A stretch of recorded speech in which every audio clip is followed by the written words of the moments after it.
Guys welcome back to my channel political science की classes. Myself Sonam Chauhan. So guys आज हम यहाँ पे डिस्कस करेंगे political science BA first semester के 26 मार्च को हुए पेपर के बारे में।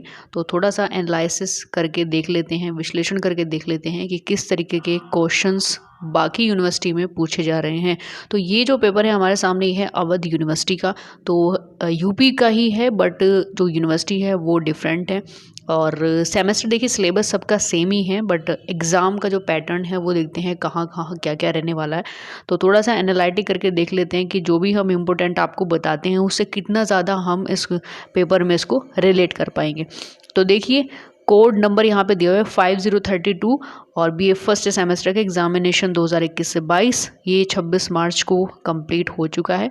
क्योंकि देखिए सेमेस्टर एग्ज़ाम जो है कुछ यूनिवर्सिटीज़ में जो भी उनके एफिलेटेड कॉलेज हैं वहाँ पर वो एग्ज़ाम हो चुके हैं। बट अगर हम CCSU मेरठ की बात करें या बाकी और बहुत सारी ऐसी यूनिवर्सिटीज़ हैं यूपी में जो कि अभी 12 अप्रैल से जो एग्ज़ाम है वो कंडक्ट कराने जा रही है। तो इससे आपको काफ़ी ज़्यादा हेल्प मिल जाएगी। तो यहाँ पे political science Indian national movement and constitution of India course code वही एज इट इज़ ही रहने वाला है। तो मैक्सिमम जो नंबर्स है वो 75 है, जैसा कि हमने अपने पेपर पैटर्न में भी बताया था। और ये जो 75 का जो भी पेपर पैटर्न है पूरा BA BCom BSc आप किसी भी कोर्सेज से अपना ग्रेजुएशन कंप्लीट कर रहे हो सब में एज इट इज़ ही रहने वाला है। जो समय है वो 3 हॉर्स यानी कि 3 घंटे का है।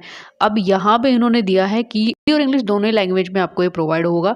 तो आप अपने लैंग्वेज के हिसाब से अपना जो क्वेश्चन है वो अटैम्प्ट कर सकते हैं।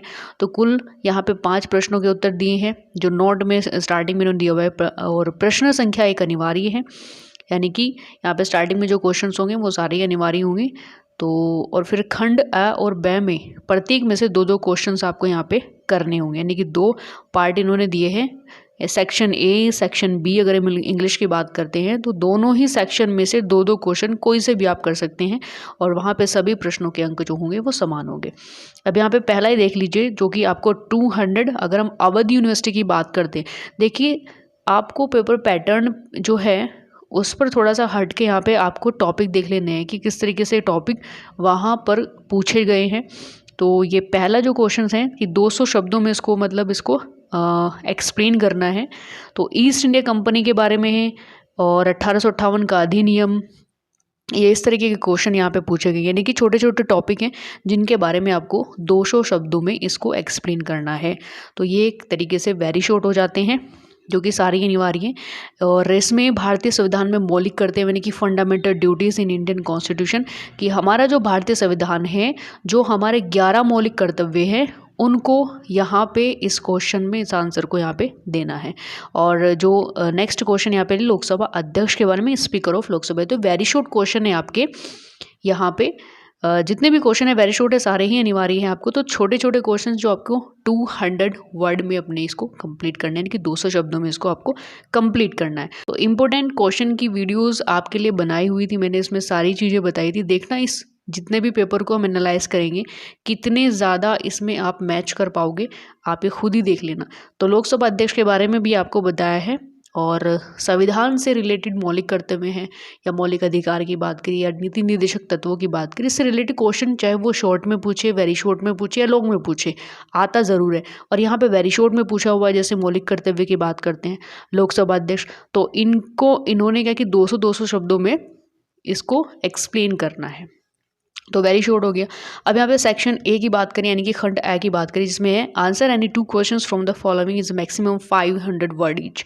तो 500 शब्दों में इन आपको आंसर देना था, यानी कि अगर अवध यूनिवर्सिटी के स्टूडेंट की बात करते हैं तो यहाँ पे पहला क्वेश्चन इन्होंने दिया है कि निम्नलिखित का वर्णन कीजिए। तो यहाँ पे थोड़े से इन्होंने टॉपिक दिए हैं कि 500 शब्दों में किस तरीके से आप कौन सा टॉपिक आप चूज़ करोगे। तो जैसे कॉजेज ऑफ रिवोल्ट 1857 यानी कि 1857 की जो क्रांति हुई थी उसके क्या क्या रीजंस थे ये इन्होंने यहाँ पे दिए हुए हैं। और 1919 का भारतीय सरकार अधिनियम, यानी कि जो मॉडर्न हिस्ट्री है। देखिए जो हमारा कॉन्स्टिट्यूशन है वो स्टार्ट होता है मॉडर्न हिस्ट्री से, जहाँ से सारे के सारे जो जितने भी हमारे एक्ट हैं वो स्टार्ट होते हैं, वहीं से हमारे कॉन्स्टिट्यूशन को पढ़ा जाता है। तो बेसिकली आपको जैसे कि मूवमेंट होता है ना, मूवमेंट से पहले के जितने भी एक्ट हैं, अधिनियम हैं, ये काफ़ी ज़्यादा इंपॉर्टेंट होते हैं। और तो 1919 का अधिनियम, भारत सरकार का अधिनियम, इसके बारे में एक्सप्लेन करना है। तो यहाँ पे स्टार्टिंग में क्या इंस्ट्रक्शन दी थी कि खंड ए और खंड ब में से कोई से भी 2 क्वेश्चन आपको इसमें अटेम्प्ट करने हैं। तो खंड ए में कुछ इस तरीके से क्वेश्चन दिए हैं। तो यहाँ पे एग्जामिन द फॉलोइंग की निम्नलिखित का परीक्षण कीजिए, एक्सप्लेन कीजिए। तो यहाँ पे कि कैबिनेट मिशन योजना और संविधान सभा का निर्माण, या फिर भारतीय संविधान के स्रोत। अब देखिए, सोर्सेज ऑफ इंडियन कॉन्स्टिट्यूशन का मतलब एक फीचर से ही यहाँ पे है कि भारतीय संविधान के क्या स्रोत है। तो भारतीय संविधान की अगर बात करते हैं तो उनकी विशेषताएं, स्रोत एक ही बात होती है। तो क्वेश्चन में अगर सोर्सेज पूछे जाए या फीचर्स पूछे जाए, एक ही बात इनमें होती है, मतलब एक ही होता है इनका। यानी कि कहने का मतलब है कि हमारा भारत का संविधान किस किस तरीके से, क्या क्या उसमें कंपोनेंट जुड़े, तो वो वहाँ पर रेडी किया गया। तो जैसे कि लिखित संविधान, लचीला और कठोर संविधान, लोकतंत्रात्मक गणराज्य संविधान और धर्मनिरपेक्ष संविधान, और इसमें मौलिक अधिकार हो गए, इसके नीति निदेशक तत्व होगी। बाकी सारे के सारे जितने भी पॉइंट हैं वो इसी के अंदर आ जाते हैं। तो 500 शब्दों में इस तरीके से आपको उसको कंप्लीट करना है। और इसके बाद नेक्स्ट यहाँ पे है 4th point, explain the following कि निम्नलिखित की व्याख्या कीजिए। जैसे समानता का अधिकार है ना, समानता का अधिकार हो गया, स्वतंत्रता का अधिकार हो गया। तो ये काफ़ी मतलब एक तरीके से देखें तो बहुत ही सिंपल से ये टॉपिक है, जिसे आप बहुत ही आसानी तरीके से अपने वर्डों में बहुत अच्छे तरीके से इसको एक्सप्लेन कर सकते हो अगर आपने इसके बारे में पढ़ा हुआ है। तो किसी भी आधार पर हमने कोई भी टॉपिक अपनी जो क्लास सीरीज़ है उसमें हमने स्किप नहीं किया है। आपको स्वतंत्रता का अधिकार, आपको समानता का अधिकार, यानी कि कम्प्लीटली फंडामेंटल जो राइट्स हैं वो आपको पढ़ा चुके हैं। इसके बाद भी अगर आप स्ट्रक होते हो कि ये किस तरीके का क्वेश्चन पेपर है, तो इसको देख करके यहाँ पे अगर हम एनालिसिस कर रहे हैं तो कहीं से भी ऐसा नहीं कि आउट ऑफ सिलेबस आया हुआ है, सब सिलेबस के अंदर से ही और सब कुछ आपको पढ़ाया हुआ है। तो काफ़ी इंपॉर्टेंट है यहाँ पे समानता का अधिकार। दूसरा क्वेश्चन यहाँ पे पूछा हुआ है स्वतंत्रता का अधिकार। एंड डिस्कस द फॉलोइंग, जिसमें निम्नलिखित का वर्णन कीजिए, जिसमें भारतीय संविधान के वर्णित नीति निदेशक तत्व। यहाँ पे आगे भारतीय राष्ट्रपति पर महाभियोग प्रक्रिया। मैंने हर क्लासेस में आपको जब तक राष्ट्रपति चला है या इंडिविजुअल भी आपको बहुत बार बताया कि किस तरीके से भारत के राष्ट्रपति पर इम्पीचमेंट प्रोसेस स्टार्ट किया जाता है, बहुत ही आसान तरीके से। तो सारे के सारे क्वेश्चन ही आपके आउट ऑफ सिलेबस तो बिल्कुल भी नहीं है, सिलेबस के अंदर है। वही चीज़ें हैं जो हमने अपनी क्लास सीरीज में आपको रेडी कराई हैं, जो आपको पढ़ाई हुई हैं। अगर इससे बाहर है तो नीचे कमेंट्स में लिख करके आप मुझे बता सकते हैं कि हाँ मैम, ये जो क्वेश्चन पेपर है ये आउट ऑफ सिलेबस है या कुछ ऐसा है कि आपने पढ़ाई नहीं है। देखिए, सारी चीज़ें पढ़ाई ही आई हैं, कुछ भी ऐसा नहीं है कि बाहर से आया है। तो यहाँ पे सेक्शन ए और सेक्शन बी, ये 2 पार्ट ऐसे उन्होंने दिए हैं। अगर हम अवध यूनिवर्सिटी की बात करते हैं कि इनमें से किसी मतलब सेक्शन ए में से भी कोई से 2 पॉइंट आपको, कोई से 2 क्वेश्चन आपको करने हैं, और यहाँ पे सेक्शन बी में भी कोई से 2 आपको करने हैं। तो यहाँ पे अगर सेक्शन ए की बात करें तो बहुत सारे पॉइंट आपको ऐसे मिल जाएंगे जो मतलब अगर हम आपको ये भी कहना कि आपको सारे करने हैं तो डेफिनेटली वो सारी चीज़ें आपने पढ़ रखी हैं सारे के सारे। अगर हम राइट टू इक्वालिटी की बात करें, राइट टू फ्रीडम की बात करें या डीपीएसपी की बात करें, ये सारी चीज़ें तो आपने पढ़ रखी हैं। भारतीय संविधान स्रोत की बात करें तो आप सारे भी कर सकते हैं, बट यहाँ पे कंडीशन और इंस्ट्रक्शन है कि ए और बी दोनों सेक्शन में 2-2 क्वेश्चन आपको करने हैं। अब यहाँ पे सेक्शन बी की हम बात कर लेते हैं, तो इसमें भी कोई 2 क्वेश्चन आपको करने हैं जो कि 1000 शब्दों में आपको करने हैं, ठीक है, यानी कि 500 में डिवाइडेड है ये। तो देखिए, भारतीय संविधान की प्रमुख विशेषताओं का वर्णन कीजिए।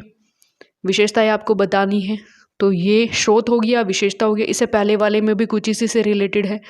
तो यानी कि घुमा फिरा करके क्वेश्चन को अदल बदल करके वो शॉर्ट में, वेरी शॉर्ट में या लॉन्ग में पूछे जा सकते हैं। फिर भारत के राष्ट्रपति के कार्य शक्तियों का वर्णन कीजिए।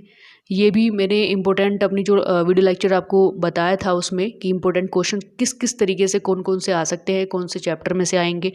तो आपको यहाँ पर अब थोड़ा सा एनालिसिस करके आप थोड़ा सा यहाँ पे देख सकते हैं कि सच में ही मतलब आउट ऑफ सिलेबस तो कोई भी एग्जामिनर पेपर रेडी नहीं करता ना। तो भारत के राष्ट्रपति के बारे में भी मैंने आपको बताया था कि इम्पोर्टेंट चैप्टर है, यहाँ से शक्तियों के बारे में या फिर जो उसकी आपातकालीन शक्ति इनके बारे में पूछा जा सकता है। दूसरा क्वेश्चन है आपकी लोकसभा की संरचना और कार्यों का उल्लेख कीजिए। तो मैंने संसद के बारे में आपको बताया था, लोकसभा, राज्यसभा, इनके बारे में बताया था, और शक्तियों का एक बहुत ही तरीका बताया था कि अगर पावर को आप इंडिविजुअल तरीके से ना पढ़कर कुछ ऐसी पावर हैं, कुछ ऐसे पॉइंट है 4-5 कि आप हर एक क्वेश्चन में उनको इंक्लूड कर सकते हो, काफ़ी अच्छा आंसर आप उसमें दे पाओगे। तो यहाँ पे भी लोकसभा की संरचना और शक्तियों के बारे में पूछा है। डेफिनेटली आपने बहुत ही अच्छा किया होगा, बिकॉज ऑफ हमने अपने क्लास सीरीज में बहुत ही आसान तरीके से सारे टॉपिक आपको कवर कराए हुए हैं। नेक्स्ट चलते हैं, जो इसका लास्ट क्वेश्चन है कि भारत के सर्वोच्च न्यायालय और संरचना के क्षेत्राधिकार की विवेचना कीजिए। एंड लास्ट हमारे क्लास सीरीज में यही चैप्टर चल रहे थे जिसमें हमने हाई कोर्ट और सुप्रीम कोर्ट के दोनों ही जो भी हमारी मतलब इसका जो क्षेत्राधिकार है, जो इसका जुरिडिक्शन है, वो काफ़ी अच्छे तरीके से आपको एक्सप्लेन कराया था। तो उसी से रिलेटेड देखिए क्वेश्चन आपके सामने है। तो अगर आपकी बेहतर तैयारी होगी, मतलब हम ये नहीं कह रहे कि आपने 10 किताबें पढ़ी, आपने 3-4 किताबें पढ़ी, आपने नॉर्मल हमारी क्लास सीरीज़ ही अगर अटेंड की होगी, अच्छी तरीके से उसको देखा होगा, तो डेफिनेटली ये पेपर आपने बहुत ही अच्छा यानी कि आउट ऑफ स्टैंडिंग किया होगा। हम ये भी नहीं कह रहे कि कुछ छोटा होगा, बल्कि अगर इंस्ट्रक्शन में 2 हैं कि आपको 2 क्वेश्चन करने हैं, 4 क्वेश्चन करने हैं, तो डेफिनेटली बाकी के क्वेश्चन भी आप बहुत ही अच्छी तरीके से कर पाते हो या कर पाओगे, या फिर बहुत सारे स्टूडेंट ने किए भी होंगे कि यार इसमें से 4 क्वेश्चन है, 2 करने हैं, तो यहाँ पे आपके माइंड में ये भी आ रहा है कि बाकी के 2 भी तो मेरे को पता है। तो ये चीज़ें आपकी आती हैं जो आपकी क्लास सीरीज़ हैं, वो आपने अटेंड की, तो ये क्वेश्चन आपके लिए कुछ भी नहीं है, बिल्कुल कहने के नहीं, नॉर्मल लैंग्वेज में एक हलवा जो पेपर है वो आपके सामने है। और आई होप सो, मुझे पूरी उम्मीद है कि अवध यूनिवर्सिटी से रिलेटेड जितने भी स्टूडेंट्स ने ये पेपर दिया है और हमारी क्लासेस को अटेंड करने के बाद इस पेपर में बैठे हैं, तो डेफिनेटली उन्हें ये महसूस हुआ होगा, उन्हें ये फील हुआ होगा कि यार पेपर ऐसा लग रहा है कि जैसे सच में आप ही लोगों ने बनाया है। तो आई होप सो आपके बहुत ही अच्छे मार्क्स आएंगे।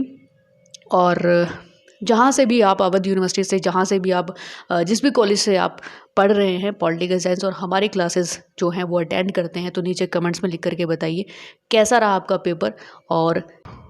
और बाकी के जो यूनिवर्सिटीज़ जहाँ पर पेपर 12 से स्टार्ट है, 12 अप्रैल से स्टार्ट है, और उसके बाद जब भी पॉलिटिकल साइंस का पेपर है, तो इस पेपर के एनालिटिक्स से आपको थोड़ा सा मतलब आइडिया हो जाएगा कि कौन कौन से इंपॉर्टेंट क्वेश्चन है, कैसे एग्जामिनर आपको क्वेश्चन दे सकते हैं।